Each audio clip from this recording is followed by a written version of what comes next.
ओम नमः श्रीदेव्यः यदर्चाभावेन प्रमुदितमना दर्दुरेह क्षणादाशित स्वर्गी गुणगण समृद्ध सुखनिधि लभन्ते सद्भक्ता शिव सुख समाजम किमु तदा महावीर स्वामी नयन पथगामी भवतु मे महावीर स्वामी नयन पथगामी भवतु मे महावीर स्वामी नयन पथगामी भवतु मे। प्रथम तीर्थंकर शिवदेव भगवान की, भगवान महावीर स्वामी की, परम पूज्य गुरुदेव आचार्य श्री पुष्पदंत सागर जी महाराज की, अहिंसा परमो धर्म की। प्यारी प्यारी भव्य आत्माओं,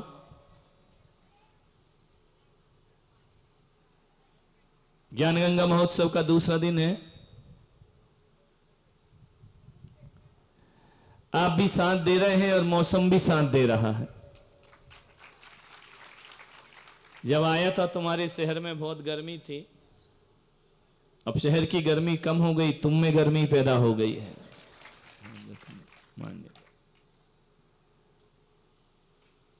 लकीरों का खेल बड़ा अजीब है। लकीरों का खेल बड़ा अजीब है। हथेली पर खिंच जाए तो किस्मत बन जाती है। लकीरों का खेल बड़ा अजीब है। हथेली पर खिंच जाए तो किस्मत बन जाती है, और जमीन पर खिंच जाए तो सरहद बन जाती है, और यही लकीर शरीर पर आ जाए तो खून बन जाती है, और यही लकीर रिश्तों में आ जाए तो दीवार बन जाया करती है। ध्यान रखिए।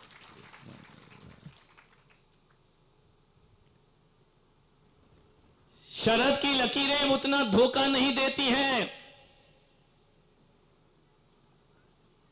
और जहां तक मैं समझता हूं कि हाथों की लकीरें भी उतनी परेशान नहीं करती हैं आदमी को। और शरीर में बनी हुई लकीरें कुछ इलाज कराओ, दवाई कराओ, मिट जाया करती हैं, लेकिन रिश्तों में एक बार लकीर पड़ गई तो पूरी जिंदगी भी उस लकीर को मिटाया नहीं जा सकता है। ध्यान रखिए। आपसे मैं सरहद की लकीरें मिटाने तुम्हारे शहर में नहीं आया हूं, मैं रिश्तों की लकीरें मिटाने के लिए तुम्हारे शहर में आया हूं। रिश्तों को बनाओ। चार दीवार और एक छत से मकान बनता है। चार दीवार होती हैं, एक छत होता है। एक दीवार दूसरी दीवार को पकड़ के रखती है, और उन चार दीवारों में से यदि एक भी दीवार गिर गई तो मकान को गिरने में फिर ज्यादा देर नहीं लगा करती है। आपसे आग्रह है, एक दीवार वो है जो आपस में एक दूसरे को पकड़ती हैं तो मकान तैयार होता है, मजबूती से खड़ा रहता है, और एक दीवार वह है जो तोड़ती है। एक दीवार जोड़ती है तो मकान बनता है, और एक दीवार तोड़ती है तो मन टूटता है, वह है मन की दीवार। और एक बात याद रखना प्रतापगढ़ वालों, मकान में दीवार बाद में बनती है, पहले मन में दीवार खड़ी हुआ करती है। आंगन में दीवार बाद में खड़ी होती है, पहले आदमी के मन में दीवार खड़ी होती है। और एक बात याद रखना, एक होता है मकान और एक होता है घर। मकान मकान मकान मकान बनाया जाता है पैसों से, ईंट से, पत्थर से, सीमेंट से मकान बनाया जाता है। लेकिन एक बात याद रखना, मकान बनाना आसान है, पैसों से मकान बन सकता है, लेकिन पैसों से घर नहीं बसा करता है। ध्यान रखिए। आपसे निवेदन है, मकान बनाने के लिए पैसों की जरूरत होती है, और घर बसाने के लिए आपस के प्रेम की जरूरत हुआ करती है। यदि हमारे भीतर प्रेम है तो घर बसेगा। पत्थर के सब मकान बनाने लगे हैं लोग, पत्थर के सब मकान बनाने लगे हैं लोग। दिल के मकान किंतु गिराने लगे हैं लोग, रखते हैं दूसरों की खामियों पे सब नजर, खुद से मगर नजर को चुराने लगे हैं लोग, खुद के मगर नजर को चुराने लगे हैं लोग। ध्यान रखना, पत्थर के मकान। 17 साल बाद आया हूं, देख रहा हूं मकान बहुत बड़े बड़े बन गए, पत्थर के बन गए, ग्रेनाइट लग गया, महंगे महंगे टाइल लग गए, तुम्हारे घर के हुलिया बदल गए। लेकिन एक बात याद रखना, आज की दुनिया में मकान बड़े बड़े हैं, लेकिन मन छोटे छोटे, मन छोटे छोटे। एक शहर की जिंदगी होती है और एक गांव की जिंदगी होती है। मैंने दोनों जगह जाकर देखा, छोटे छोटे गांव में भी देखा और बड़े बड़े शहरों में भी देखा। एक आदमी ने पूछा, शहर और गांव में आपने क्या अंतर पाया?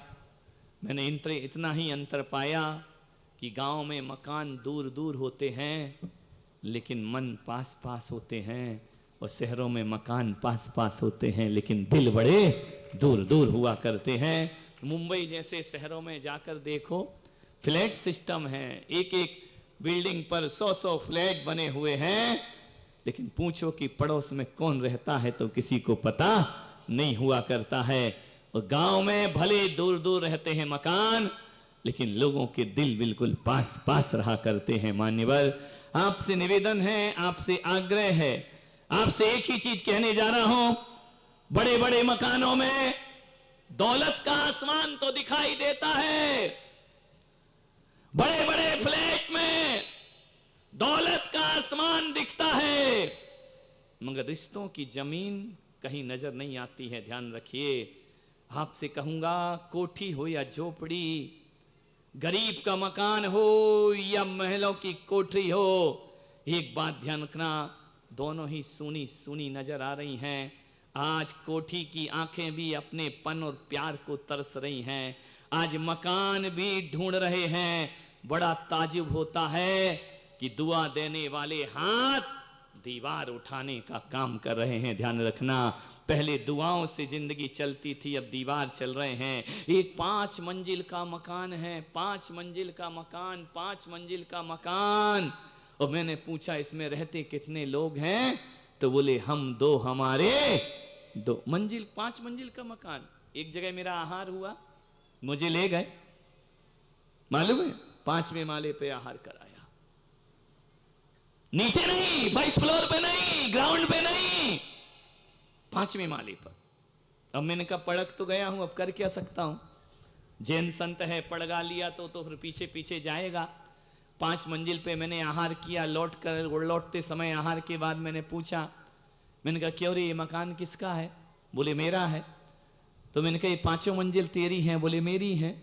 तो मैंने कहा, इसमें कमरे कितने हैं? बोले, 20 कमरे हैं। मैंने कहा, 20 कमरे हैं, इसमें रहते कितने हैं? बोले, 2 लोग। ध्यान रख, रहते कितने? हम 2 और हमारे 2 भी बाहर गए, एक कोटा गया है, एक बेंगलोर गया है पढ़ने। मैंने कहा, इतने बड़े मकान में तुम 2 लोग रहते हो? बोले, हाँ। अरे मैंने कहा, 2 लोगों के लिए 2 कमरे बहुत हैं, 4 कमरे बहुत हैं, ये 20-20 कमरे काय के लिए बना रखे हैं? विचार करिए। मैंने कहा, एक बात बता, जब तुझे 20 कमरे बनाए हैं, वो जब नीचे का भी तेरा है, ऊपर का भी तेरा है, तो मुझे ऊपर लेके काय को आया आहार में? बोले, आप आते नहीं तो देखते कैसे कि मेरा मकान कितना बड़ा है, मेरे रूम कितने हैं, मेरे कितना बड़ा मैंने मकान बनाया है। मैंने कहा, पागल हो गया है, मकान दिखाने के लिए लाया है? बोले, आज मेरा पूरा मकान धन्य हो गया।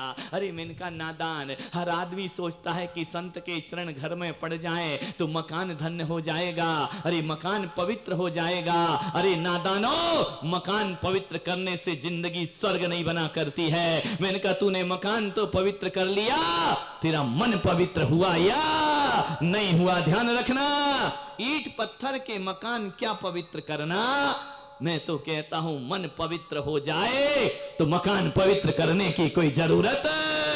आदमी मकान पवित्र करता है। बोले, आप ऊपर नहीं आते तो मकान कैसे देखते? मैंने कहा, पागल, तू ऊपर वाला मकान दिखा रहा है, और मैं मकानों को देखने के लिए संत नहीं मिला, मैं ऊपर वाले को देखने के लिए संत बना हूं। ध्यान रखना। क्या मकान दिखाना साधुओं को? जिस मकान को तुम दिखा रहे हो, ऐसे मकानों को संत लात मार कर आता है और मोक्ष की यात्रा किया करता है। ध्यान रखिए। आपसे निवेदन है, मकान बड़ा है, आदमी छोटा। मकान बड़े, इंसान बौना। मकान बड़े, इंसान छोटा। मकान की हाइट बढ़ रही है, मानवीयता की हाइट नीचे धरातल पर जा रही है। आपसे मेरा निवेदन है, मकान किसे कहते हैं? जो ईंट पत्थर से बनता है। घर किसे कहते हैं? घर क्या होता है? घर उसे कहा जाता है मेरी परिभाषा के अनुसार जिसमें सास ससुर होते हैं, जिसमें देवर जेठ होते हैं, जिसमें ननंद भाभी होती है, जिसमें चाचा चाची होते हैं, जिसमें ताऊ जी होते हैं, और जिसमें बच्चे किलकारियां भरते हैं। मेरी नजरों में उसे घर कहा जाता है। ध्यान रखना। इससे बड़ा घर दुनिया में कोई दूसरा नहीं हुआ करता है। मात्र दीवारों को सजाने से घर नहीं बना करता है, सुंदर सुंदर रंग रोगन करने से घर नहीं बना करता है। मान्यवर, आपसे निवेदन है, क्या हो जाता है आदमी को? जो एक दूसरे पर जान छिड़का करते हैं, और जिंदगी उस मोड़ पे एक दिन पहुंचती है कि एक दूसरे पर जान छिड़कने वाले, एक दूसरे पर खून छिड़कने वाले, एक दूसरे के खून के प्यासे हो जाया करते। ऐसा क्या घट जाता है? ऐसा क्या हो जाता है? जहां एक मां से पैदा हुए दो भाई एक घर में रहते थे, लड़ते थे, झगड़ते थे, बोल लिया करते थे, सुबह लड़ाई शाम दोस्ती हो जाया करती थी। बचपन कितना अच्छा होता था, लड़ लेते थे, झगड़ लेते थे। छोटे छोटे बच्चों को देखना, ये लड़ लेंगे, झगड़ लेंगे, मारपीट कर देंगे, थोड़ी देर बाद गले में हाथ डाल करके घूमेंगे। और हम बड़े क्या हुए, इतने बड़े हुए कि एक बार किसी से झगड़ा हो गया तो फिर जिंदगी भर बोलने को तैयार है। अरे ऐसे बड़ों से तो लगता है वो बचपन अच्छा था हमारा। वो बचपन कितना अच्छा था कि लड़ाई झगड़े होने के बाद भी आपस में प्यार बना रहता था। ध्यान, आजकल नहीं है मान्यवर। भाई भाई तो लड़ते हैं, बचपन में भी भाई बहन झगड़ा करते थे, लेकिन बोल लेते थे। एक बात बताओ, कब ऐसा होता है कि पहले भाई लड़ते थे, झगड़ते थे, आपस में बोल लेते थे, एक थाली में खा लेते थे, लेकिन ऐसा कब होता है कि एक बार लड़े तो फिर जिंदगी भर नहीं बोलते? कब होता है ऐसा? कब होता है ऐसा? कब होता है ऐसा? बोलो, अपनी कहानी खुद ही कहो, हमसे क्यों कहलवा रहे हो? ध्यान रखना है। आवाज आ रही है शादी होने के बाद। आज तक मैंने इतिहास में ऐसा नहीं देखा, ऐसा नहीं देखा मैंने आज तक कि वृद्धाश्रम में बूढ़े माँ बाप तभी जाते हैं जब बच्चों की शादियां हो जाती। ध्यान रखना, शादी से पहले कोई वृद्धाश्रम नहीं जाता है। कितने भी लड़ाई हो, कितने भी झगड़े हों, तुम्हारी बात नहीं कर रहा हूं। साबला वाली की क्यों? साबला वाले ने क्या बिगाड़ा है तुम्हारा? ध्यान रखना, तुम्हारी बात तो जरूर करूंगा। निम्माहेड़ा नहीं, भीलवाड़ा बड़ी सभा में। ध्यान रखना। मान्य निवेदन है आपसे,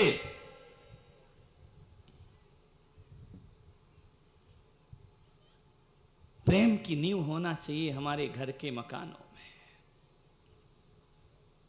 क्या बात है? ऐसा क्या हो जाता है हमारे जीवन में? ऐसे कौन से क्षण आ जाते हैं हमारे जीवन में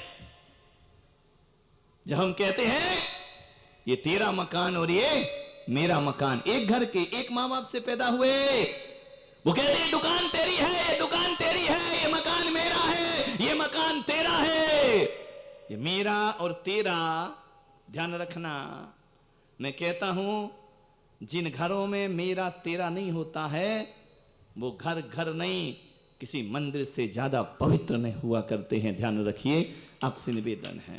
सुख शांति, जिन घरों में सारे भाई बहन, कल मैंने नियम दिया था ना, क्या दिया था बोलो, किन किन ने खाया हाथ उठाना जरा, बस बाकी के तो वही है, हम तो नहीं सुधरेंगे, ध्यान रखना है। बोलो, सबने खाया, एक आध सदस्य छूटा, सबने बैठकर खाया, कैसा लगा, कैसा लगा, आनंद आ गया। तो रोज आनंद लो, महाराज को नियम देने की जरूरत क्या पड़े, जिंदगी में रोज आनंद की बरसात करिए, जीवन में सुख सुकून मिलेगा। मान्यवर, जिस घर में सभी लोग प्रेम से रहा करते हैं उन घर के लोगों को मैं पुलक सागर कहता हूं, किसी भी तीर्थ स्थान में जाने की जरूरत नहीं, तीर्थ खुद चलकर तुम्हारे घर में आ जाया करता है। तुम्हारे घर में तीर्थ के दर्शन हो जाएंगे, तुम्हारे घर में आनंद की बरसात हो जाएगी। मान्यवर, पहले का जमाना वो होता था कि बहू आती थी तो ये सोचती थी एन कैन प्रकारेण मेरा घर नहीं बिखरना चाहिए। ध्यान रखो, पहले की बहुएं, पहले, आज की बहुओं की बात नहीं कर रहा हूं, पहले की बहुएं, पुरानी बहुएं, पुरानी बहुएं, ध्यान रखना है, जो अब सास बन चुकी हैं, ध्यान रखिए, आपसे निवेदन है। वो सोचती थी कि एन कैन प्रकारेण हमारा परिवार बिखरना नहीं चाहिए। और आज की बहुएं, आज की बहुएं, आज यहां वाली नहीं, सावला वाली, ऐसी बहुएं, ऐसी बहुएं कि आती साथ कहती हैं कि मम्मी जी, पापा जी, आई एम सेपरेट, सेपरेट, तुम अलग और हम अलग। ध्यान रखना, घरों को मत बिखेरो किसी के। मैं एक चीज कहूंगा, 16 कारण आते हैं जैन धर्म में, 1 महीने के उपवास होते हैं। भूख सहन करती हो या नहीं, बोलो, कई लोग करते होंगे। 10 लक्षण, 10 दिन भूख सहन करते। पर्युषण, 8 दिन भूख सहन करते हो। अष्टानिका आते हैं, आप भूख सहन करते हो। नवरात्रि का त्योहार आता है, सनातनी लोग उपवास करते हैं, भूख सहन करते हैं, करते हैं या नहीं। मुसलमान लोग 1-1 महीने के रोजे रखते हैं, दिन भर भूख सहन करते हैं। मान्यवर, आपसे निवेदन है, आप में इतनी ताकत है कि आप 10-10 दिन उपवास कर सकते हैं, 8-8 दिन उपवास कर सकते हैं, 10-10 दिन भूख सहन कर लेते हैं। मैं पुलक सागर कहता हूँ कि भूख सहन करने का नाम उपवास नहीं होता है, केवल भूख सहन करने से कोई धर्मात्मा नहीं हो जाता है। मैं आपसे निवेदन कर रहा हूँ बड़ी विनम्रता के साथ कि 10-10 दिन भूख सहन करने वाली माताओं, घर में किसी की 2 बात सहन कर लिया करो। ध्यान रखना, अरे भूख सहन करने से कोई उपास नहीं होता, 2 बात सहन कर लो, इससे बड़ा उपास कोई दूसरा नहीं। कोई किसी की सुनने को तैयार नहीं है। सासू कहती है कि मैं नहीं सुधरूंगी, तो बहू कहती है कि मैं भी बदलने वाली नहीं हूं। महाभारत होगी तुम्हारे घर में, ध्यान रखना, 2 बात सहन कर लो, सहन शक्ति बढ़ाओ, ताकत तो है तुम्हारे पास। क्या होता है, किसी ने कुछ कह दिया, 2 मिनट आप सुन लिए, कुछ नहीं बिगड़ता, बिगड़ता कुछ नहीं है, परिवार नहीं बिखरता, ये लाभ हुआ करता है हमारे जीवन में। ध्यान रखिए, सहन कर लो, सहन कर लो, सहन कर लो। एक ने बोला, महाराज कब तक सहन करें, कब तक सहन करें, सास है तो बोलती जाती है, ससुर है तो बड़ करते ही जाता है, कब तक सहन करें, कब तक सहन करें। सहन करने की भी एक लिमिट है, सहन करने की भी एक सीमा है। कब तक सहन करें, चलो तुम ही बताओ, कब तक सहन करें, बोलो। 1 बार, 2 बार, 3 बार, कितनी बार सहन करें। चलो तुम कितनी देर कर सकते हो सहन, कितनी बार। 1 बार भी नहीं, गला फाड़ते रहो तुम, हम नहीं करेंगे सहन महाराज। एक बात ध्यान रखना, एक ने पूछा कब तक सहन करें, कब तक सहन करना चाहिए अध्यक्ष जी।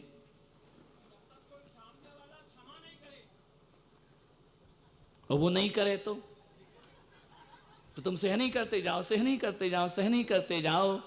मैं पुलक सागर कहता हूं सहन की कोई सीमा नहीं होती है। कब तक सहन करें? जब तक तुम्हारे मन में ये बात बैठी है तब तक आप सहन नहीं कर सकते हैं, ध्यान रखना। फिर आप गिनती करेंगे, महाराज ने नियम दिया था 4 बार सहन करो, 5 बार सहन करो, 6वीं बार तो निपटा के रहूंगी। और फिर एक बात याद रखना, तुम 6वीं बार तक ले जाके ही छोड़ोगी, उसको ध्यान रखना है। बहुत होशियार है यहां की, ध्यान रखना। अरे गिनती मत लगाओ, कब तक सहन करें? जब तक तुम्हारा नेचर सहनशील ना हो जाए तब तक सहन करो, ध्यान रखना। तुम्हारी आदत सहनशील ना हो जाए, जब तक जिंदगी सहनशील ना हो जाए तब तक सहन करते रहो, सहन करते रहो। भगवान महावीर से पूछा गया क्षमा कब तक करें? 1 बार, 2 बार, 3 बार?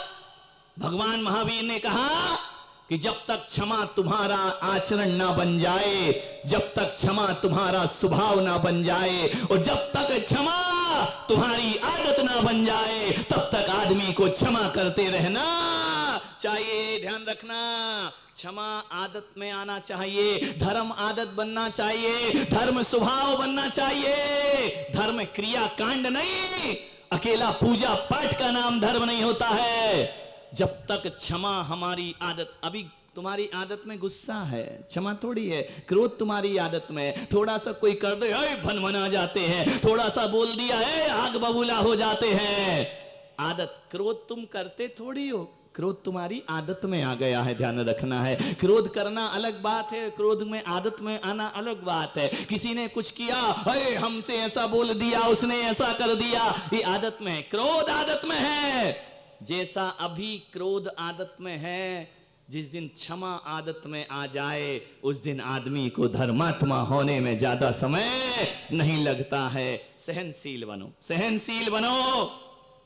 महिलाएं यदि चाहें कि हम अपने घर को नहीं बिखरने देंगे तो दुनिया की कोई ताकत नहीं है जो भाई भाई को अलग कर सके। ध्यान रखना, दुनिया की कोई ताकत ऐसी नहीं है जो परिवार में दीवारें खड़ी कर सके।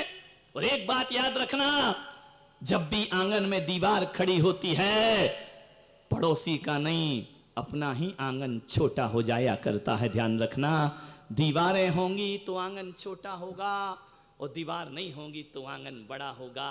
आपसे मैं निवेदन करता हूं कि दायरे दिल मत बनो, दरिया दिल बनने का प्रयास करिए। ध्यान रखना है, दायरे दिल, सीमा में मत बटिए, सीमित मत रहिए, जीवन को आनंद बनाइए। एक बार का प्रसंग मुझे याद आता है, रावण मृत्यु शैया पर, जीवन का अंतिम क्षण है, सांस टूट रही है रावण की, रावण का वध हुआ है, मृत्यु शैया पर धराशाही पड़ा है। श्री राम ने कहा कि जाओ लक्ष्मण, हे धरणीधर, रावण की जीवन की अंतिम चंद सांसें बची हैं और जाओ रावण से कुछ धर्म की बातें सीख करके आओ, नीति सीख कर आओ। लक्ष्मण ने कहा कि भैया वो क्या सिखाएगा, वो हमारा दुश्मन जो खुद नीति से नहीं जिया वो क्या नीति सिखाएगा। राम ने कहा कि लक्ष्मण, जब तक रावण हथियार लिए खड़ा था तब तक हमारा दुश्मन था, लेकिन आज रावण धराशायी है, मृत्यु का क्षण है, ये राम का चरित्र है जो दुश्मन को भी अपना मीत बनाया करते हैं। ध्यान रखना, जाओ, रावण प्रकांड विद्वान है, रावण वेद पाठी है, रावण जैसा ज्ञानी इस धरती पर कोई दूसरा ना हुआ है और ना हो सकता है। जाओ रावण से कुछ नीति वाक्य सीख कर आओ। लक्ष्मण ने कहा आपकी आज्ञा है, जरूर जाऊंगा। गए, जाकर के देखा, लक्ष्मण ने कहा हे लंकेश, रावण ने कहा कि लक्ष्मण तुम मेरे सामने, मैं कुछ पूछने आया हूं आपसे, जल्दी पूछो लक्ष्मण। मेरे जीवन में मेरे शरीर में सांसें कम है, इतना समय नहीं है कि पुलक सागर जैसा 1 घंटा प्रवचन करूं। जल्दी पूछो, जो भी पूछना है। जीवन का दिया बुझ रहा है, तेल खत्म हो रहा है, बाती भबक रही है, अंतिम क्षण है, जीने का कोई रास्ता नहीं है, बचने का कोई उपाय नहीं है। लक्ष्मण पूछो क्या पूछना है। लक्ष्मण ने कहा कि लंकेश जरा ये बताओ, जाते जाते इस दुनिया को बताकर जाओ कि तुम्हारे पास अक्षौहिणी सेना थी, तुम लंका में रहते थे, तुम्हारे पास कई विद्याएं थी, नवग्रह जिसके घर में पानी भरा करते थे, और रावण जब तुम चलते थे तो धरती कांपा करती थी। रावण तुम्हारे जैसा बलशाली, जिसे स्वयं महादेव ने अमरता का आशीर्वाद दिया हो, वरदान दिया हो, इतना बता दो लंकेश, कितना शक्तिशाली रावण 2 वनवासियों से कैसे हार गया। ध्यान रखना है। हमारे पास तो उतनी सेना भी नहीं, तुम्हारे पास तो बड़े बड़े योद्धा थे, मेघनाथ, कुंभकर्ण, इंद्रजीत जैसे योद्धा, वो हम 2 वनवासियों से कैसे हार गया। ध्यान रखना। रावण ने कहा कि लक्ष्मण, प्रश्न बहुत सही किया है। तुम क्या सोचते हो कि रावण हार गया? तुम क्या सोचते हो कि राम जीत गए? ना राम जीते हैं, ना रावण हारा है। तो फिर तुम मृत्यु के मुंह में पड़े हो। रावण ने कहा अवश्य पड़ा हूं। तो बताओ रावण, तुम्हारी पराजय का कारण कौन है और राम की जीत का कारण कौन है? तो उस बात, बड़ी मार्के की बात रावण ने कही थी कि देखना लक्ष्मण, राम जीते नहीं है मुझसे और मैं हारा नहीं हूं राम से, लेकिन आज मैं यदि इस धराशायी पड़ा हूं, मृत्यु के मुंह में जा रहा हूं, तो ध्यान रखना, बस बात इतनी सी है कि मेरे पास लक्ष्मण जैसा भाई नहीं था और राम के पास विभीषण जैसा भाई नहीं था। जिसके पास लक्ष्मण जैसा भाई होगा वो दुनिया के बड़े से बड़े योद्धा को भी परास्त कर देगा, और जिसके पास विभीषण जैसा भाई होगा वो कितना भी बड़ा शूरवीर हो, वो मौत के घाट उतार दिया जाएगा। राम जीते हैं तो लक्ष्मण तुम्हारे जैसे भाई की वजह से, वही रावण हारा है तो अपने विभीषण जैसे भाई की वजह से हारा है। मान्यवर, आपसे मैं निवेदन करता हूं, आपसे मैं आग्रह करता हूं, क्या करना है? लक्ष्मण जैसे भाई बनना है या विभीषण जैसे? विभीषण जैसे घर का भेदी लंका ढाए, ध्यान रखना है। विभीषण ना होता तो रावण के मरने का कोई उपाय भी नहीं होता, ध्यान रखना है। राम को विभीषण ही सलाह देते हैं कि रावण की मौत, रावण का जीवन कहां है, ध्यान रखिए। आपसे निवेदन है, यदि घर में विभीषण तैयार करोगे तो कितना भी पैसा हो जाए, ये सोने की लंका जलने में ज्यादा देर नहीं लगेगी।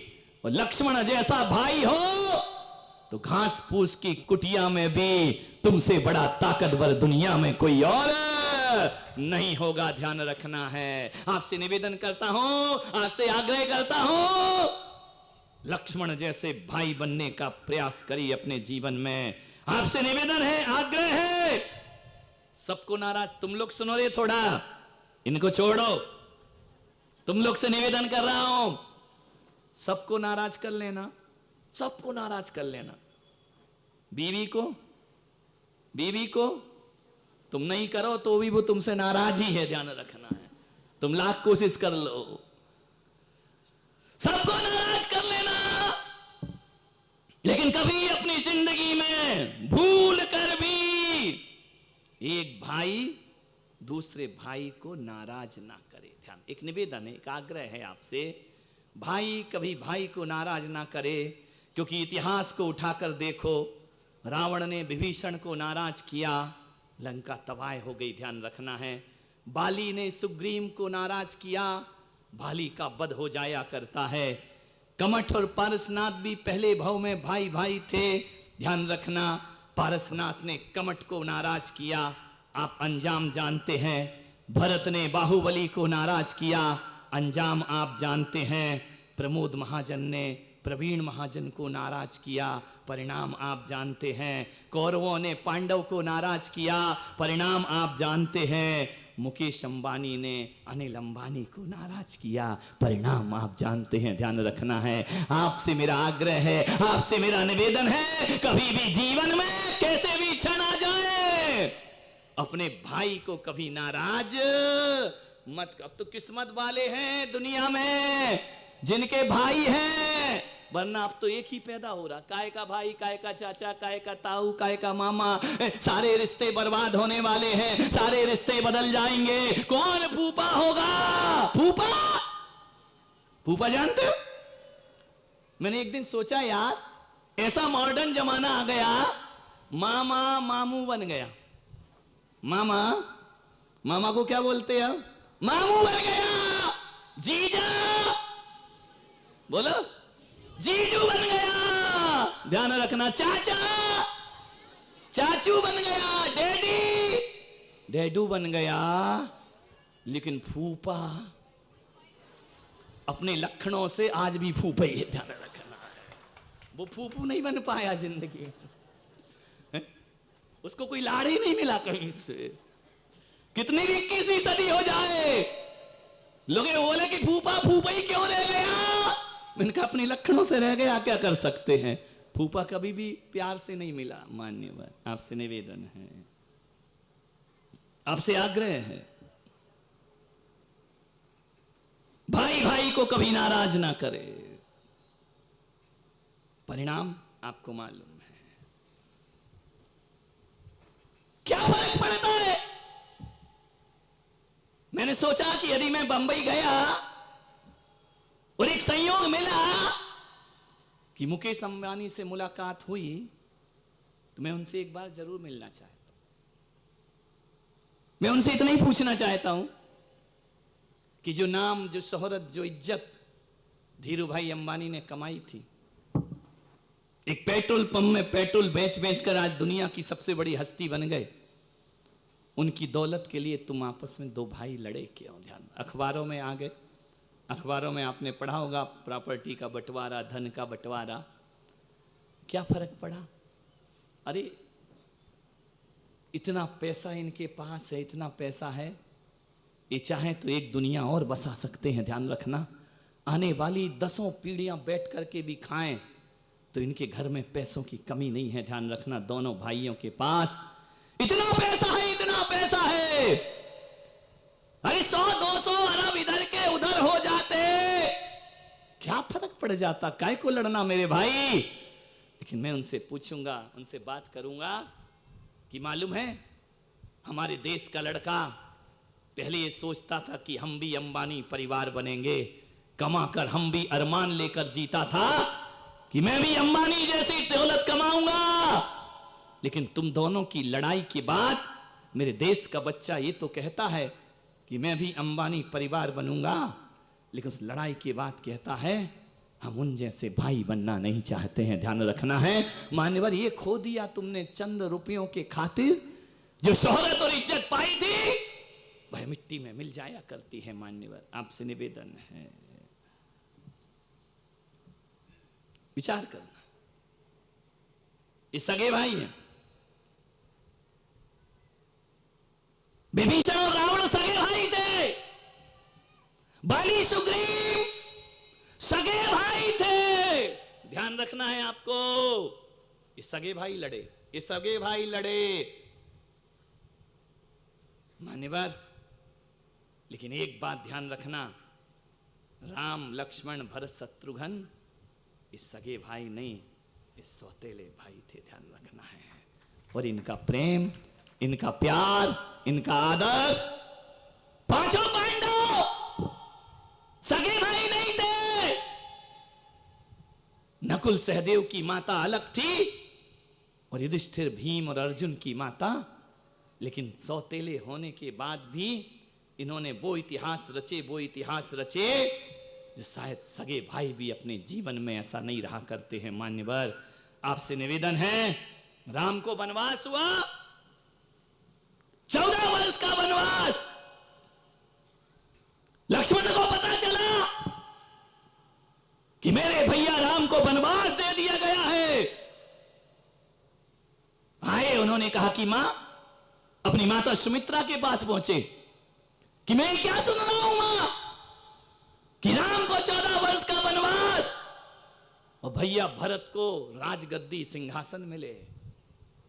सुमित्रा कुछ ना बोली, बोले हमारी रघुकुल की रीत है कि रघुकुल रीत सदा चले आई, प्राण जाएं पर वचन दे दिया है तुम्हारे पिता ने, उसे निभाना पड़ेगा। लक्ष्मण ने कहा वचन दिया है तो उसमें मेरे भैया राम का बलिदान क्यों, राम को वनवास क्यों? वचन तो मां को दिया है ना, वनवास पुत्र को मिल रहा है। मां, ये गलत है, अन्याय है, मैं इसका विरोध करूंगा, मैं इसका विरोध करूंगा। लक्ष्मण दौड़े दौड़े राम के पास पहुंचे, उन्होंने कहा कि भैया युद्ध करके अपना राज्य वापस ले लो। दशरथ भी चाहते थे कि राम युद्ध करके अपना राज्य वापस मुझसे ले सकता है। मान्यवर, राम ने कहा कि लक्ष्मण, आवेश में आकर पिता का अपमान मत करिए जिंदगी में। और एक सूत्र उन्होंने दिया, रामायण में पढ़ना, पिता कैसा भी हो, पिता कैसा भी हो, पिता न्याय प्रिय हो अन्याय प्रिय हो, पिता अच्छा हो बुरा हो, पिता शुभ हो अशुभ हो, कैसा भी हो, बेटे का कर्तव्य है कि पिता का अपमान नहीं, उसे भगवान की तरह पूजना चाहिए। ये बच्चों का कर्तव्य हुआ करता है। लक्ष्मण ने कहा कि भाई आपको वनवास हुआ है, कि लक्ष्मण यहां रहकर क्या करेगा? बोले नहीं, तुम पिता की सेवा करो, माताओं की सेवा करो। दौड़े दौड़े गए लक्ष्मण माता सुमित्रा के पास और जाकर के बोले कि मां, क्या है, सांप है क्या? तो इतने से में ऐसे डर रहे बाहरे भारत के सपूतों, इतने से कीड़े में 4 आदमी हिल गए। तुम क्या पाकिस्तान निपटाओगे? ध्यान रखना, एक कीड़ा तुम्हें निपटाने बैठा है। मानव, विचार करिए, जाने दो उसको, क्या बिगाड़ रहा है। ऐसा ना हो कि तुम सब मिलके उसका कुछ बिगाड़ दो। यही हो रहा है देश में, दुनिया में। मान्यवर, सुमित्रा के पास लक्ष्मण जाते हैं और कहते हैं, माता, श्री राम प्रभु वनवास जाएंगे, एक काम कर मां।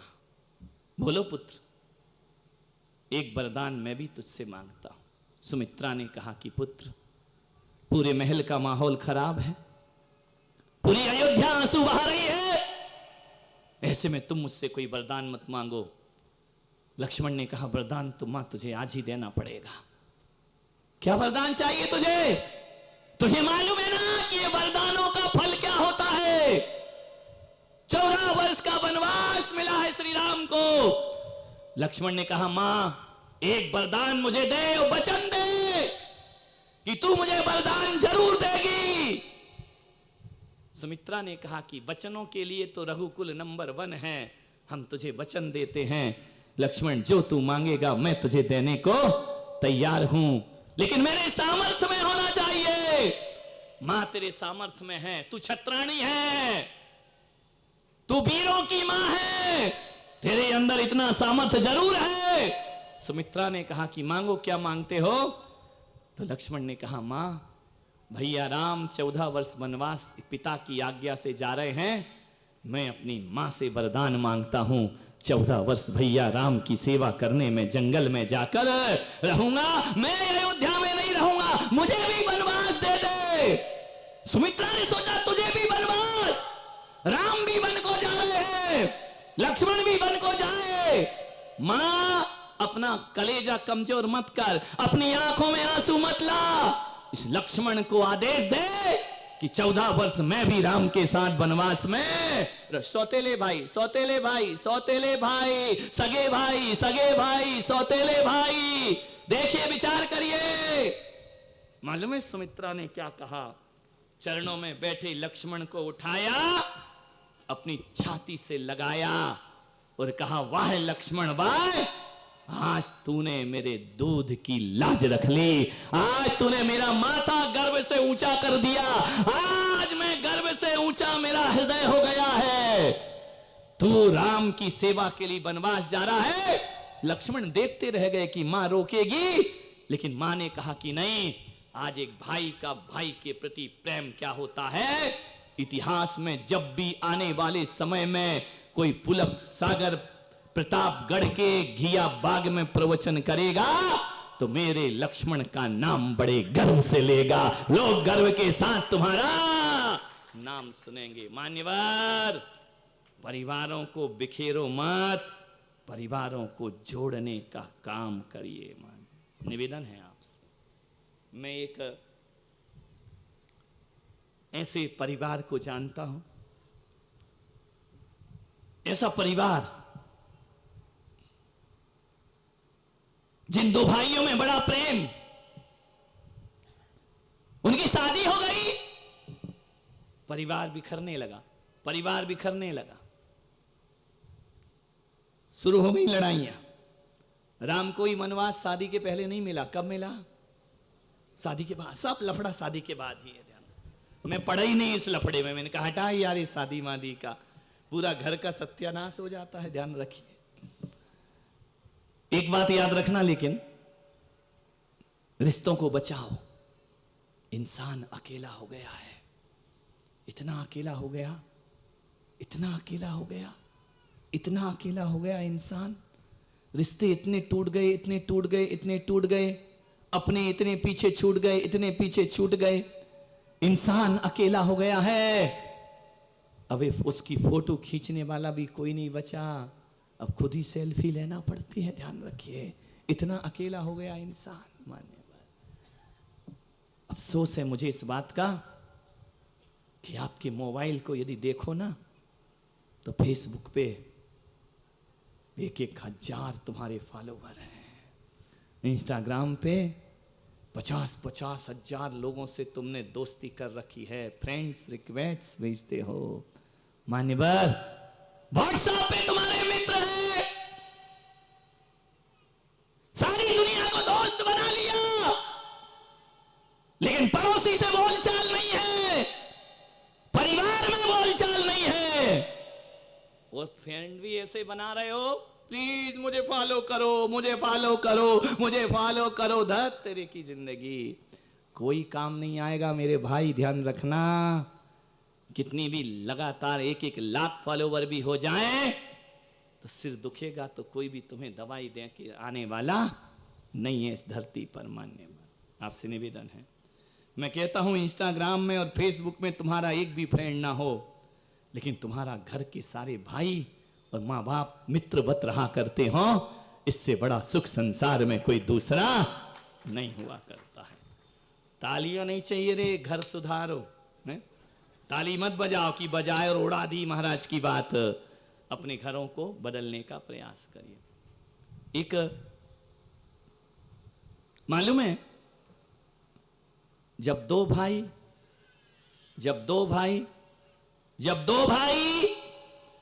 सिंहासन के लिए लड़ते हैं तो इस देश में महाभारत होती है। ध्यान रख, जब दो भाई सिंहासन के लिए लड़ते हैं तो इस देश में महाभारत होती है, और जब दो भाई सिंहासन छोड़ने के लिए लड़ते हैं तो रामायण का जन्म हो जाया करता है। ध्यान रखना, राम कहते हैं मैं नहीं बैठूंगा और भरत जी कहते हैं मैं नहीं बैठूंगा। वो राम राज्य है, रामायण इस देश का आदर्श है, महाभारत इस देश का कलंक हुआ करता है। ध्यान रखना, ये परिवार की एक कलंक की कहानी है और रामायण परिवार के आदर्श की कहानी हुआ करती है। हर कोई एक दूसरे के लिए जिया, हर कोई अपने लिए नहीं जिया पूरी रामायण में। ध्यान रखना है, राम लक्ष्मण के लिए जीते हैं, लक्ष्मण राम के लिए जीते, भरत शत्रुघ्न के लिए जीते, भरत सबके लिए जीते हैं। मान्यवर, एक निवेदन है आपसे, जब भी भाइयों की चर्चा होगी,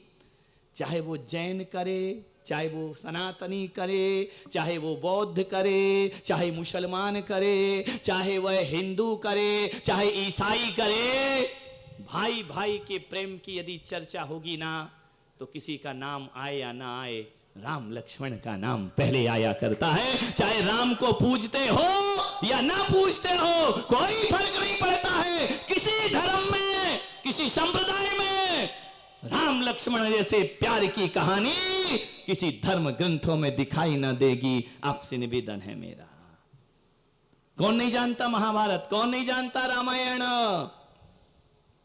सब कोई जानते हैं। मानिए, मालूम है जब विभीषण रावण को छोड़ के राम के खेमे में चला गया, कुंभकर्ण को जब ये बात पता चली, कुंभकर्ण विभीषण का बड़ा भाई, कुंभकर्ण जब विभीषण से मिले, उन्होंने कहा कि ये क्या किया तूने, अपने भाई को छोड़कर दुश्मन के खेमे में चला गया।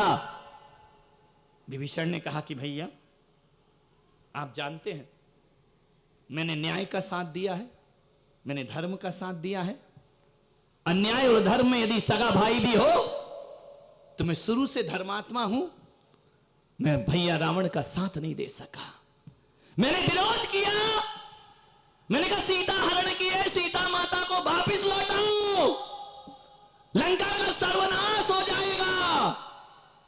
मूढ़ भयो 10 मूढ़न वालो, मूढ़ भयो 10 मूढ़न वालो, जानकी लेवा जानकी लायो, मूढ़ भयो 10 मूढ़न वालो। ये तुम्हारी जान ले लेगी, लंका तबाह हो जाएगी।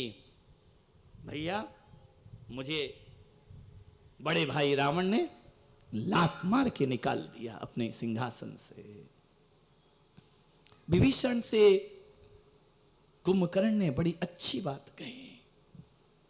कुंभकर्ण ने कहा कि मैं जानता हूं कि रावण गलत कर रहा है, मैं जानता हूं अन्याय के रास्ते पर है, वो पर स्त्री का हरण कर रहा है, मैं जानता हूं रावण पाप कर रहा है, लेकिन विभीषण एक बात तुमको बोलता हूं, तो भी तुम्हें अपने भाई को छोड़ना नहीं चाहिए।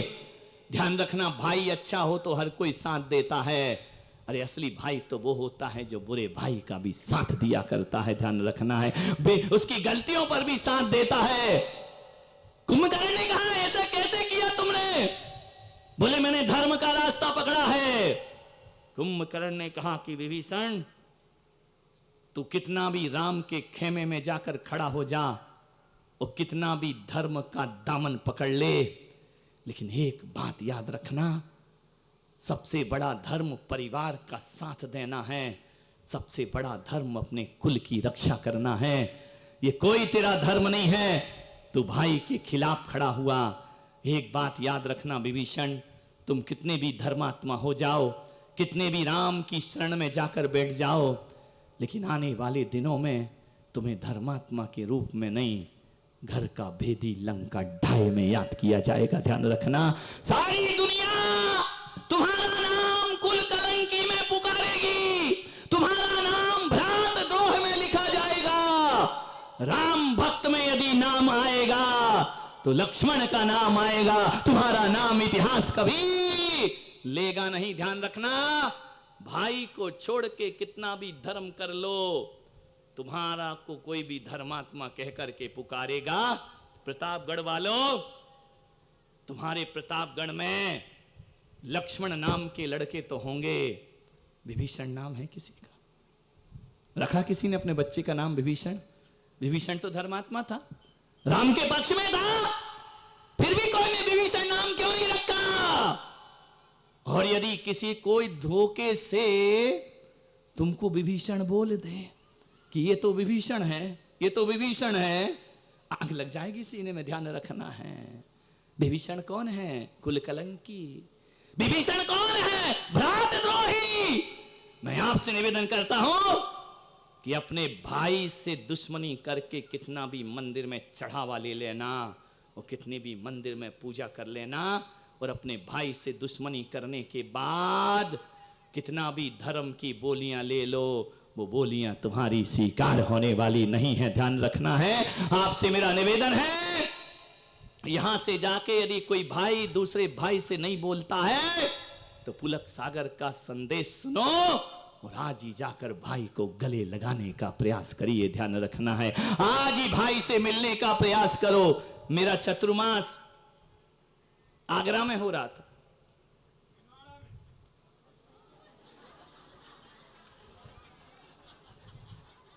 आगे की कथा पंडित जी सुनाएंगे, फिर कथा का शेष भाग। मेरा चतुर्मास आगरा में था। हजारों लोग संवत्सरी के दिन, क्षमावाणी के दिन जैन समाज एकत्रित हुआ। दिगंबर श्वेतांबर एक साथ एकत्रित हुए। मैंने अपने प्रवचन में कहा कि आज हर कोई जो जिससे अनबोला हो, जिससे लड़ाई हो, तू मैं हो गई हो, भगवान महावीर का ये मैत्री दिवस है, क्षमावाणी का दिवस है। आज सभी गले मिलकर एक दूसरे से क्षमा मांग लीजिए। पूरा पंडाल गले मिला, सबने क्षमा मांगी। लेकिन मैंने देखा 2 आदमी ने क्षमा नहीं मांगी। उनने पूरे पंडाल से तो मांग ली, लेकिन एक दूसरे से क्षमा नहीं मांगी। मैं देख रहा था, मैंने कहा कहां जाते हैं, सबसे क्षमा मांगी। मैंने आयोजकों से पूछा ये 2 कौन हैं, ये आपस में क्षमा गले क्यों नहीं मिल रहे, क्षमा क्यों नहीं मांग रहे? बोले महाराज छोड़ो, कमरे में चलो। मैंने कहा क्यों? बोले ये नहीं मांगेंगे। मैंने कहा क्यों? बोले 20 साल से लड़ाई है। मैंने कहा है कौन? बोले सगे भाई हैं। पूरे दुनिया से गले मिलने वाले सगे भाई से गले नहीं मिले, ध्यान रखना। बोले महाराज बड़े बड़े महाराज आ गए, प्रयास करके चले गए, ये गले नहीं मिले। ये दोस्ती नहीं हो सकती है। ये एक दूसरे की गलियों से गुजरना पसंद नहीं करते हैं। न उनको सौतेले हैं या सगे हैं। बोले हग्गा भाई है, बागड़ा। मैंने कहा एक काम करो, उनको मेरे कमरे में लाओ। एक भाई मेरे कमरे में आया, बड़ा भाई। मैंने कहा इधर आओ, तुम सबके गले मिले, एक आदमी से नहीं मिले। बोले नहीं मिला महाराज। मैंने कहा कौन है वो? बोले मेरा छोटा भाई। और मैंने कहा इनसे गले मिल रहे थे, ये तुम्हारे कौन है? बोले कोई नहीं। ध्यान रखना, आदमी उससे क्षमा मांगता है जो दोस्त हैं, उससे नहीं मांगता जो दुश्मन है। मैंने कहा भाई साहब आप क्यों नहीं उससे क्षमा मांगे? क्षमावाणी है, संवत्सरी का दिन है, पूरा देश एक दूसरे से बुराइयां, अपनी दुश्मनी मिटा रहा है, तुमने क्षमा क्यों नहीं मांगी? बोले महाराज आप इस विषय में नहीं पढ़ो तो अच्छा है। तो मैंने कहा मैं गला काहे को फाड़ रहा हूं रोज रोज?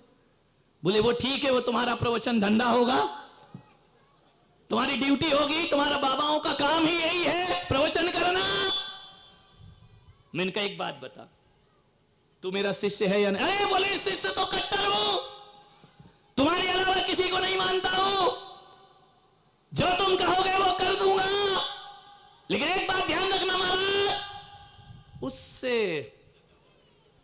उससे नहीं बोल, जान दे दूं, जितना खाओ उतना दान दे दूं, लेकिन उससे बोलूंगा नहीं। मैंने कहा बिल्कुल मत बोल। बोले माफी नहीं मांगूंगा। माफी नहीं मांगूंगा। मैंने कहा क्यों नहीं मांगेगा? बोले उसने भरी सभा में मेरी बेइज्जती की थी। मैंने कहा कौन सी तारीख को की थी? बोले 20 साल पहले। मैंने कहा तारीख कौन सी थी? नहीं मालूम। दिन कौन सा था? नहीं मालूम। नक्षत्र कौन सा था? नहीं मालूम। तिथि कौन सी थी? नहीं मालूम। अरे मैंने कहा 20 साल हो गए, तुझे तारीख याद नहीं है? मैंने कहा एक काम कर, वो 20 साल पुराना कैलेंडर लेकर आ। बोले वो 20 साल पुराना कौन कैलेंडर रखेगा? बोले नहीं मालूम। मैंने कहा पागल, जब 20 साल पुराना कैलेंडर भूल गया, तारीख भूल गया, समय भूल गया, ग्रह नक्षत्र भूल गया, अरे सब चीज भूल गया, बात भी भूल जाता तो आज 20 साल की दुश्मनी नहीं होती तुम्हारे जीवन में। ध्यान रखना, आज उतनी सी बात भूल जाता तो आज मैत्री में रहते। उसका भावुक हृदय था, आंखें भर आई। बोले महाराज सही बोल रहे हो। मैंने कहा एक काम कर, एक बात बता, इन 20 सालों में तेरा कभी मन नहीं हुआ भाई से बोलने का? बहुत हुआ महाराज, कई बार मन होता है, ऐसा लगता है हर तीज पर, त्योहार पर, खुशियों के दिन, शादी में, विवाह में, हमारा शादी विवाह में आना जाना भी बंद है। लेकिन जब जब घर में कोई खुशी का दिन आता है, मुझे अपना भाई जरूर याद आता है। तो मैंने कहा उससे बोल क्यों नहीं लेता? बोले कई बार कोशिश की, लेकिन फिर मन में आता है मैं पहले क्यों बोलूं। यार इतनी सी बात में 20 साल गुजर गए। मेरी गलती थोड़ी है, गलती उसकी है, और वो सोचता है कि मैं क्यों बोलूं। इतनी सी बात में मैं कौन, तू भी रानी मैं भी रानी, कौन भरेगा पानी, ध्यान रखना है। दोनों ही अपनी अपनी बात में अकड़े हैं। मैंने कहा एक काम कर सकता है?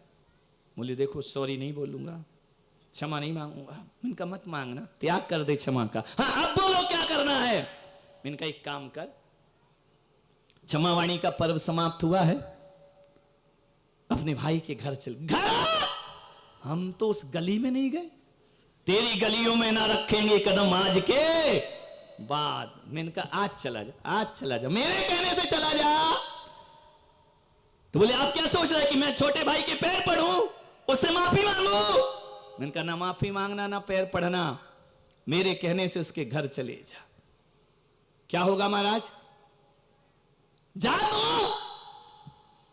एक काम करना, जाके उससे कहना कि अभी हमारे पर्युषण पर्व समाप्त हुए हैं, कल का भोजन पूरे परिवार का तेरा मेरे घर में होगा। बोले महाराज क्यों हमारी धुलवाने पे तुले हो? मैं चला गया तो भी वो नहीं आएगा, मुझे मालूम है उसके लक्षण, वो दुत्कार देगा, अपमान करेगा। अरे मैंने कहा तू जा तो, अभी गया है नहीं, उत्तर तैयार। मैंने कहा तू जा। बोले महाराज वो नहीं आया तो मेरी थोड़ी बहुत भी जो इज्जत है ना, वो तुम मेरी मिट्टी में मिलवा के रहोगे। मैंने कहा जब मैं तुझे वहां भेज सकता हूं तो उसे भी तेरे घर भोजन को भेज सकता हूं, बस आज तू मेरा। बोले महाराज मैं जाके ये कहूंगा, देखो ना हाथी निकलता है पूंछ अटकती है। बोले जाके ये कहूंगा कि महाराज ने कहा है आदमी रस्सी जल जाए लेकिन बल। मैंने कहा जाके बोल देना महाराज ने कहा, मेरा क्या बिगाड़ लेगा वो? बोले मैं तो नहीं कहूं, मैं तो यही कहूंगा कि मुझे महाराज ने भेजा है। मैंने कहा जा बोल देना। गया दूसरे दिन, नहाया धोया स्नान किया, बड़ी हिम्मत, मन में धक धक, मना कर दिया तो बेइज्जती, अपमान किया तो मेरा जीना बेकार। जैसे ही पहुंचा, छोटा भाई लॉन में बैठ के अखबार पढ़ रहा था, बड़ा भाई पहुंचा, उसने अखबार हटाया, ये क्या देख रहा हूं, ये क्या देख रहा हूं, ये क्या देख रहा हूं कि मेरी कोठी में ये कौन आ रहा है? आते गया आते गया आते गया, जाकर के बड़ा भाई छोटे भाई के बाजू में खड़ा हो गया। जैसे ही खड़ा हुआ, हाथ से अखबार छूट गया। अखबार छूटने के बाद बड़े भाई को जैसे ही पास खड़ा देखा, छोटा भाई अपने आप बिना प्रयास के कुर्सी से खड़ा हो गया। जैसे ही खड़ा हुआ, बड़े भाई ने कहा महाराज ने कहा है, महाराज ने कहा है, महाराज ने कहा है। क्या कहा है महाराज ने? महाराज ने कहा है कि अभी संवत्सरी का त्योहार बीता है मेरे छोटे, कल तेरे परिवार का भोजन मेरे घर में होगा। अरे 20 साल की दुश्मनी मिटा, आज जिंदगी को सार्थक करें। इतना कहा है कि छोटा भाई चरणों में गिर जाता है, और जैसे ही गिरता है बड़ा भाई आलिंगनबद्ध कर लिया करता है। दोनों एक दूसरे की बाहों में जाते हैं, जार जार आंसू गिरते हैं, आंसुओं की धार लग जाती है, कंधा गीला हो जाता है, सिसकियां फूट जाती हैं। मेरे भाई 20 साल बाद ऐसा अवसर मिला है, पूरी जिंदगी हमने गुजार दी, हमारी पीढ़ियां दुश्मन बन रही थी, आज तूने मुझे आमंत्रण दिया है भैया, कल मैं भोजन करने तेरे घर जरूर आऊंगा, पूरे परिवार के साथ तेरे घर में भोजन करूंगा। धार जार आंसू गिरे, आंसुओं की धार लग गई, सिसक पड़े दोनों ने, एक दूसरे को राम भरत मिलाप की तरह गले से लगा लिया। एक छोटी सी दूरी, एक छोटी सी बात 20 साल दुश्मन बना के रखती है। उसने कहा कि छोटे तू जरूर आएगा।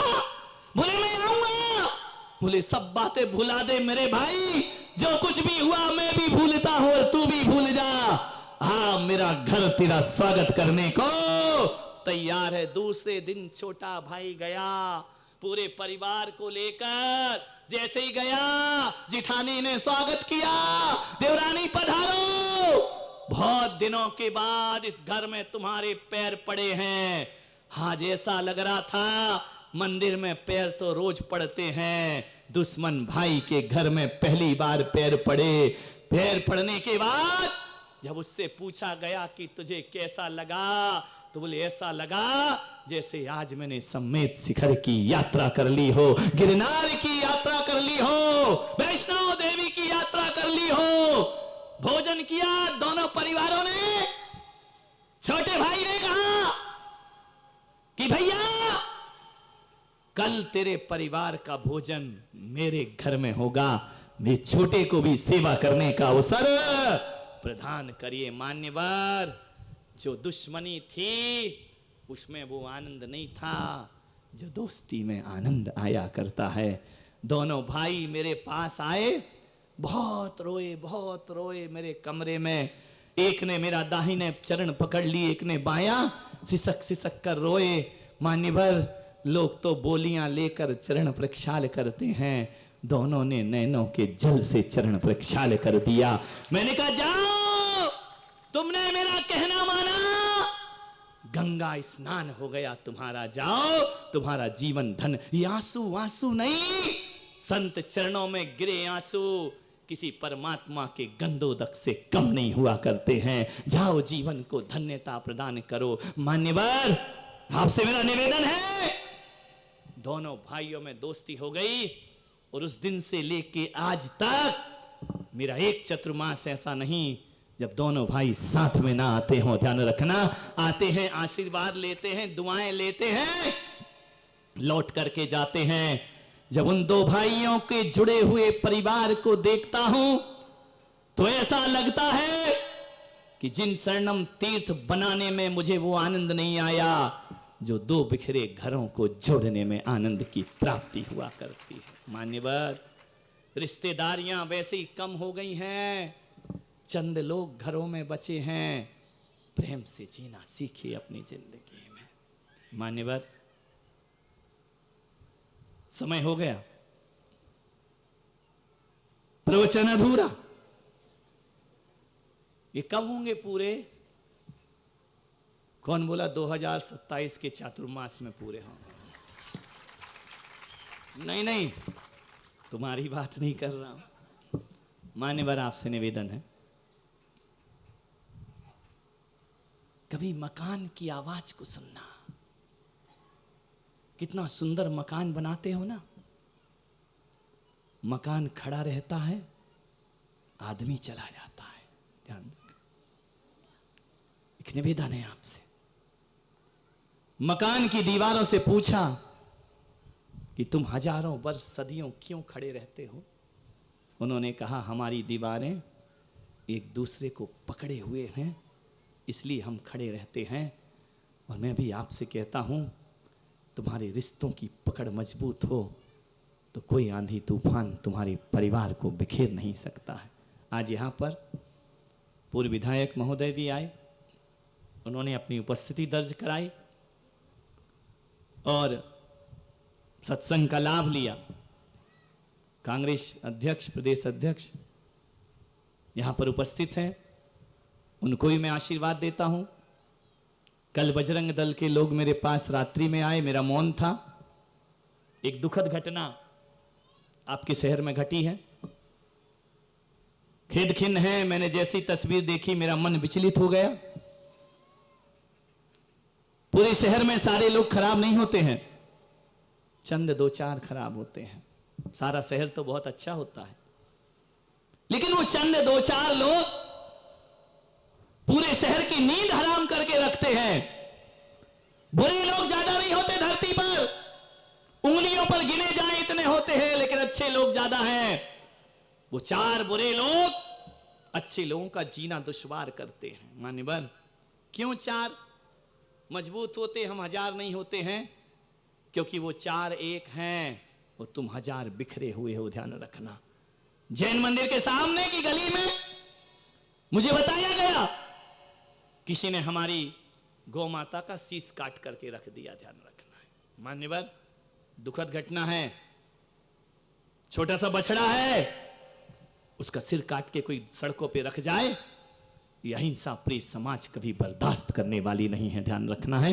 जो अहिंसा के प्रेमी है, हम एक तरफ कहते हैं कि गाय को राष्ट्र माता घोषित किया जाए और एक तरफ उसके बछड़े को उसका सर धड़ से अलग करके चौराहे पर रख दिया जाता है। समस्त हिंदुत्व के लिए बहुत बड़ा तमाचा हुआ करता है। किसने किया है हमें नहीं मालूम, कौन है इसमें साजिश मुझे नहीं मालूम, लेकिन जिसने भी किया है, जैसे भी हुआ है, गाय की हत्या महापाप हुआ करता है। इससे बड़ा पाप दुनिया में कोई दूसरा नहीं है। आपसे निवेदन है, बजरंग दल ने एक अभियान उठाया, प्रशासन को ज्ञापन सौंपा, राजनीति से जुड़े लोग यहां मौजूद हैं, जांच हो रही है उसकी, लेकिन गोलमोल हो रहा है, गोलमोल हो रहा है, स्पष्ट सूचना नहीं आ रही है। ऐसा मुझे बजरंग दल के लोगों ने बताया। मान्यवर, ये कोई छोटी मोटी घटना नहीं है, ये कोई अनहोनी है, होनी है, प्री प्लान है, किसी ने जानबूझ के किया है, ये मैं कुछ भी नहीं जानता हूं, ध्यान रखना। लेकिन गौ माता का शीश कटा पड़ा है, पूरा सनातनी समाज को जागृत हो जाना चाहिए, ध्यान रखना। राष्ट्रभक्त हैं, गौ भक्त हैं हम लोग। प्रशासन को इसकी छानबीन करना चाहिए, खोज करना चाहिए। ये दुर्घटना साधारण घटना नहीं हुआ करती है। आज बजरंग दल के लोगों ने कहा कि प्रतापगढ़ बंद का आह्वान किया है। जो गौ माता के ध्यान रखना, यदि गाय के दूध पीने की ताकत रखते हो तो गाय की रक्षा की भी ताकत तुम्हारे अंदर आना चाहिए, ध्यान रखना है। गाय का दूध सबको चाहिए, गाय किसी को नहीं चाहिए। नहीं मेरे भाई, इतनी बड़ी हिंसा, पूरा प्रशासन जितना भी आप लोगों से सहयोग बन पड़े, इसकी जांच कराइए। किसे कत्ल किया गया है या किसी जानवर ने नोचा है। बड़ा भयानक दृश्य वो आंखों से हट नहीं रहा है रात भर से। किस तरह के यहां पर, मैं किसी पर आक्षेप नहीं लगा रहा हूं कि किसने किया है, मैं किसी वर्ग विशेष जाति विशेष को नहीं बोल रहा हूं किसने किया है, लेकिन जिसने भी किया है उसे इसकी सजा जरूर मिलना चाहिए, ध्यान रखना है। नहीं तो ये प्रतापगढ़ जीने लायक ना बचेगा मेरे भाई। यदि इन अंकुरों को, इन बुराइयों के अंकुर फूटे हैं, उन्हें वहीं मसल देना चाहिए, वरना चारों तरफ बुराइयों के वृक्ष खड़े हो जाएंगे, ध्यान रखना है। वक्त की मांग है। बजरंग दल के लिए मैं बहुत बहुत आशीर्वाद देता हूं, विश्व हिंदू परिषद के लिए बहुत बहुत आशीर्वाद देता हूं, और उन्होंने जो अभियान किया है, शासन प्रशासन इस पर कड़ी कार्रवाई करे, दोषियों को बेनकाब किया जाना चाहिए। आप सबने सुना, अनुग्रहित हो, और प्रतापगढ़ बंद का समर्थन करिए, हिंसा को रोकने का प्रयास करिए। मान्यवर, जावाणी के ज्ञान से सूझे लोकालोक, सोवाणी मस्तक धरूं सदा देत हो धो। हे जिनवाणी भारती तो ही जपो दिन रैन, जो तेरा शरणा गहे सो पा। 9 बार नमोकार मंत्र या अपने भगवान का नाम ले।